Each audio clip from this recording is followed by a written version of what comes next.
Assalamualaikum warahmatullahi wabarakatuh. Om Swastiastu, Namo Buddhaya, Shalom, salam sejahtera untuk kita semuanya.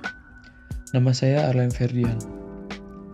Indonesia memiliki masyarakat yang sangat beragam, mulai dari suku, budaya, ras, tak terkecuali agamanya, di mana terdapat hak untuk bebas memeluk agama dan berkeyakinan.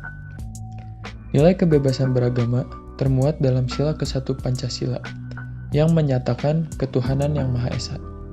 Kemudian, kebebasan agama menurut pasal 29 Undang-Undang Dasar 1945 menyatakan bahwa negara berdasar atas ketuhanan yang Maha Esa, dan negara menjamin kemerdekaan tiap-tiap penduduk untuk memeluk agamanya masing-masing, dan untuk beribadat menurut agamanya dan kepercayaannya itu. Setiap tahun di Indonesia memang ada beberapa isu tentang kebebasan beragama yang mengusik kerukunan antar umat beragama. Menurut Direktur Paritas Institute, Penrat Siagian, ada beberapa faktor yang menyebabkan terjadinya pelanggaran kebebasan beragama dan berkeyakinan, antara lain regulasi dan norma hukum yang inkonstitusional dan bertentangan dengan HAM, lemahnya penegakan hukum terhadap gerakan intoleransi, dan ujaran kebencian. HAM diterapkan kepada semua warga negara, terlepas dari identitas suku, ras, agama, kelompok, jumlah, dan lainnya. Tak terkecuali kebebasan beragama dan berkeyakinan, dan hal tersebut adalah bentuk HAM yang tidak bisa dikurangi atau dicampuri oleh siapapun. Seharusnya, negara tidak memberi ruang terhadap kelompok-kelompok yang melakukan kekerasan yang berbasis kebebasan beragama dan berkeyakinan. Apabila tidak dilakukan, akan jadi legitimasi pada kelompok intoleran untuk melakukan kekerasan yang berlarut, katanya. Kedua, ia menilai perlunya jaminan dari negara menyangkut perlindungan kebebasan berpikir dan berekspresi dalam konteks kemerdekaan beragama dan berkeyakinan.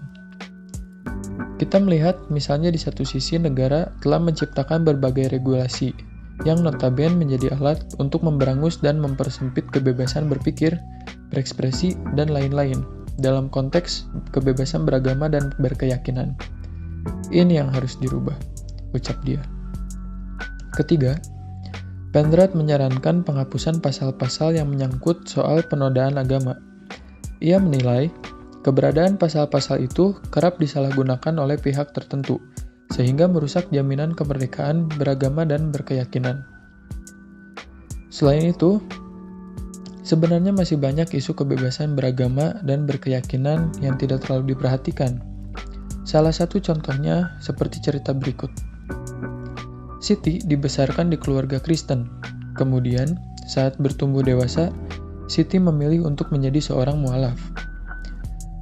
Kemudian Siti mendapatkan semacam sanksi sosial berupa kecaman ataupun dikucilkan oleh orang-orang di sekitarnya. Hal ini juga merupakan isu yang sering terjadi tanpa kita sadari. Padahal, setiap orang memiliki alasan tersendiri saat ia memutuskan untuk memeluk suatu agama.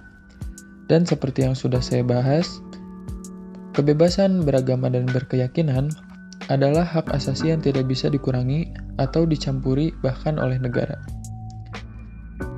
Dalam kehidupan kita di Indonesia, dengan keberagaman budaya yang begitu indahnya, jangan sampai kita lupa dengan semboyan Bhinneka Tunggal Ika, yaitu berbeda-beda tetapi tetap satu. Marilah kita tingkatkan toleransi dan rasa saling menghargai baik dalam hal agama, suku, ras, dan banyak perbedaan lainnya demi Indonesia yang lebih baik dan maju. Cukup sekian dan terima kasih.